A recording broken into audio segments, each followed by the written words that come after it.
नमस्कार, मैं पवन केसवानी, राष्ट्रबोध में आपका स्वागत है।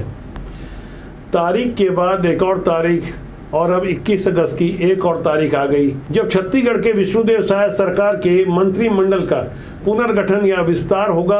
इस नई तारीख में कुछ ज्यादा ही आशा वाली बात है। बीते साल 2024 में दिसंबर को भी एक तारीख आई थी, तब कुर्ता पाजामा सिलवा लिया गया था, लेकिन 10 अप्रैल 2025 की तारीख तक थोड़ा टाइट हो गया था। लेकिन अब उसकी मरम्मत की शायद जरूरत न पड़े, क्योंकि अप्रैल से लेकर अगस्त तक कुर्ता अपने वापस साइज में आ गया। लेकिन इस बार जो दो नेता पिछली बार ज्यादा खुश थे, उनके अलावा एक और की एंट्री हो सकती है। हरियाणा वाले फार्मूले की बात हमने पहले भी अपने पुराने वीडियो में की थी, जहां हरियाणा विधानसभा में भी 90 विधायक है, छत्तीसगढ़ में भी 90 हैं, लेकिन वहां एक बार में ही सीधे मुख्यमंत्री को मिलाकर 14 का मंत्रिमंडल तैयार हो गया। छत्तीसगढ़ में फिलहाल 11 मंत्री हैं। यदि क्षेत्रीय लिहाज से बात की जाए तो सरगुजा से मुख्यमंत्री को मिलाकर 4 और बिलासपुर में उप मुख्यमंत्री को मिलाकर 3, दुर्ग संभाग में भी उप मुख्यमंत्री को मिलाकर 2 मंत्री हैं, जबकि रायपुर संभाग और बस्तर संभाग में एक मंत्री हैं। लेकिन इस क्षेत्रीय समीकरण को भी किनारे रखते हुए नए दौर की भारतीय जनता पार्टी, जो कि अपने अप्रत्याशित निर्णयों के कारण लगातार चौंकाते रहती है, इस बार भी कुछ बड़ी बात सामने आई है। पुराने वालों से जो शिकायत थी, उन्हें बिना छुए या उन्हें बिना अपने पद से हटाए यथावत रखा जाएगा।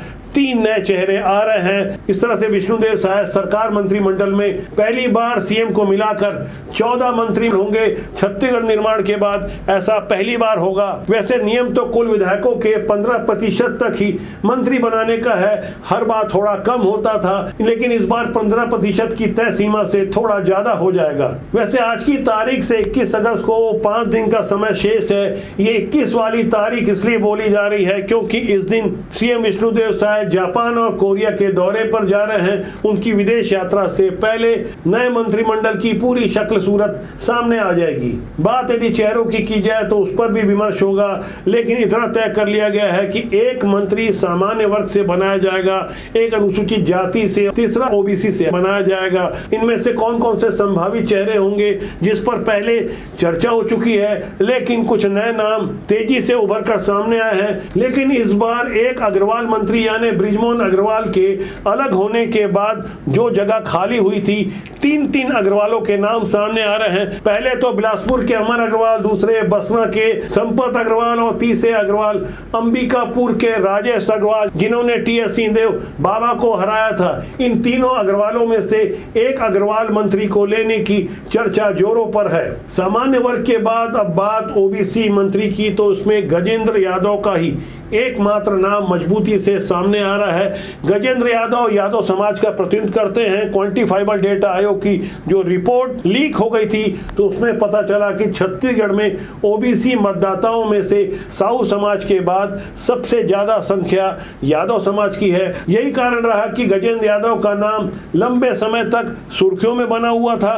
दिसंबर हो या अप्रैल और अब अगस्त में भी गजेंद्र यादव को मंत्री बनाए जाने की चर्चा को और ज्यादा बल मिल चुका है। तीसरे अतिरिक्त मंत्री के रूप में गुरु खुशवंत साहब का नाम तेजी से उभर कर सामने आया है। ऐसे में सबसे बड़ा प्रश्न यह खड़ा होता है कि मौजूदा समय में विष्णुदेव साय मंत्रिमंडल में, जहां पहले ही दयालदास बघेल के रूप में एक अनुसूचित जाति वर्ग का मंत्री है, तो क्या खुशवंत साहब के मंत्री बनाए जाने के बाद दयालदास बघेल को हटाया जा सकता है? तो इस आशंका को कुछ विराम मिलता नजर आ रहा है, क्योंकि जो नई खबर सामने आई है उसके अनुसार पुराने मंत्रिमंडल को फिलहाल यानी आज की तारीख तक छेड़छाड़ नहीं करने का ऊपरी निर्देश मिल चुका है। ऐसे में यहाँ गहराई से समझना होगा गुरु खुशवंत साहब के रूप में नया युवा मंत्री क्यों बनाया जा सकता है। दरअसल आरंग के विधायक गुरु खुशवंत साहब सतनामी समाज के गुरु बालदास के बेटे हैं और समाज के गुरु हैं। साथ ही समाज के प्रमुख धार्मिक केंद्र भंडारपुरी के गुरु गद्दी के उत्तराधिकारी हैं। इसके अलावा एससी की जहां सीटें हैं, वहां के चुनावी गुणा गणित को बनाने और बिगाड़ने की क्षमता रखते हैं। वैसे गुरु के महत्व को पिछली कांग्रेस सरकार ने भी समझा था, तभी गुरु रुद्र कुमार को मंत्री बनाया था, लेकिन वो कसौटी पर खरे नहीं उतर सके।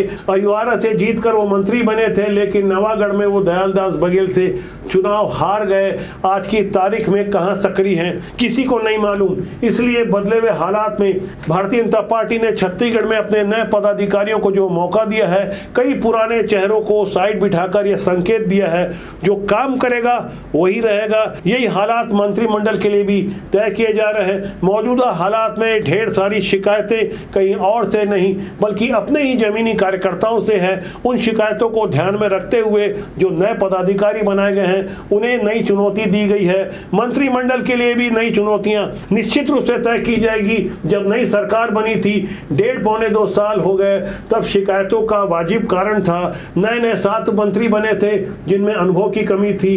नए मंत्रिमंडल में अपेक्षा की जा रही है एक मजबूत अनुभवी चेहरा होगा, जिसमें सबसे ज्यादा मजबूत नाम अमर अग्रवाल का है। यदि किसी कारण से अमर अग्रवाल को नहीं लिया जाता है तो अजय चंद्राकर का नाम भी मजबूती से सामने आ रहा है। ओबीसी वर्ग का प्रतिनिधित्व करते हैं, बड़ी मुखरता से अपनी बात रखते हैं। विधानसभा में उनका परफॉर्मेंस इतना तगड़ा रहता है कि वो विपक्षी कांग्रेस के विरुद्ध आक्रामक प्रहार तो करते हैं, अपनी ही पार्टी यानी भारतीय जनता पार्टी के उप मुख्यमंत्री विजय शर्मा तक को नहीं छोड़ते। सरकार के मंत्रियों सरकार के विरुद्ध भी कई मौकों पर बड़ी मुखरता से बोलते हैं। उनकी यही मुखरता कहीं ना कहीं उनके आड़े आ रही है जो उनको मंत्रिमंडल में जाने से रोक रही है। वैसे अमर अग्रवाल भारतीय जनता पार्टी के मुख्य प्रवक्ता रहे हैं। हाल में ही उन्हें दायित्व से मुक्त किया गया है। उनकी जगह संतोष पांडे जैसे संघ की पृष्ठभूमि वाले एक मजबूत चेहरे को मुख्य प्रवक्ता बनाया गया है। इन सब कयासों के बीच संसदीय सचिव बनाने की बातें भी सामने आ रही है। यदि ऐसा हुआ 14 और नेताओं को मंत्री का दर्जा मिल जाएगा। वैसे संसदीय सचिव बनाने के मुद्दे पर मैंने खुद पार्टी के पूर्व प्रदेश अध्यक्ष और मौजूदा उप मुख्यमंत्री अरुण साव से विधानसभा में उनके कक्ष में चर्चा की थी, तब उन्होंने इनकार कर दिया था। दरअसल ये बातें भी 5-6 महीना पुरानी है। बदले हुए हालात में जो नए समीकरण उभर कर आए हैं उसमें इस बात की संभावना भी ज्यादा मजबूत हो गई है कि संसदीय सचिव अलग अलग मंत्रिमंडल के बनाए जाएंगे, यानी 14 और विधायकों को राज्य मंत्री स्तर का दर्जा मिल सकता है। जैसे जैसे तारीखें बढ़ती जा रही है ये बहाना भी खत्म हो जा रहा है कि सरकार नई बनी थी, अब सरकार पुरानी हो रही है। इसे खाली बचे पदों पर भी रिक्तता पूरी कर ली जाएगी। 3-3 साल के बचे हुए कार्यकाल वाले निगम मंडलों पर भी बहुत जल्दी नियुक्ति होने वाली है। 10 प्रमुख निगम मंडल के पद रिक्त हैं और अभी तक एल्डरमैन की नियुक्ति अभी नहीं हुई है। हजारों की संख्या में एल्डरमैन बनने के ख्वाब पाले जमीनी स्तर के नेता और कार्यकर्ताओं के चेहरे से मायूसी गायब हो सकती है। तारीख अब और ज्यादा नहीं मिलेगी, इस बात की पक्की जानकारी हमारे पास आ चुकी है। लेकिन इन नियुक्तियों से पहले इस बात को भी समझना होगा, बदले हुए हालात में भारतीय जनता पार्टी बहुत ज़्यादा सीनियर को बहुत ज़्यादा तवज्जो पहले की तरह नहीं देती। यहाँ सीनियर जूनियर वाली कोई बात अब बेमानी सी लगती है। बदले हुए हालात में नए लोगों को मौका मिल रहा है। पुराने कहीं यदि मायूस होते हैं तो बहुत ज़्यादा मनाने की कोशिश भी नहीं होती। ये साफ संकेत है केंद्र की ओर से, जो काम करेगा उसे स्थान मिलेगा। ऐसा होना भी चाहिए, चाहे सरकार में शामिल होने की बात हो, सामाजिक क्षेत्र हो या राजनीति का कोई क्षेत्र, योग्यता को महत्व मिलना ही चाहिए। लेकिन अक्सर ऐसा होता नहीं है। योग्यता के ऊपर कहीं ना कहीं प्रभाव और अवसर हावी हो जाता है। इस बारे में आपका क्या कहना है कमेंट सेक्शन में लिखिएगा। आज के लिए इतना ही। हमारा आपसे आग्रह है अच्छे लोगों को राजनीति में प्रमोट करें। राजनीति बुरी नहीं होती, राजनीति में काम करने लोग अच्छे या बुरे होते हैं। जब तक अच्छे लोग राजनीति में नहीं आएंगे या बुरे लोगों को किनारे नहीं लगाएंगे तो देश और समाज का भला कैसे होगा। आज के अंक के लिए इतना ही मेरा आपसे आग्रह है। यदि आज का अंक अच्छा लगे कमेंट कीजिएगा, लाइक कीजिएगा, शेयर कीजिएगा, प्यार दीजिएगा, प्यार बांटिएगा, सब्सक्राइब जरूर कीजिएगा। नमस्कार।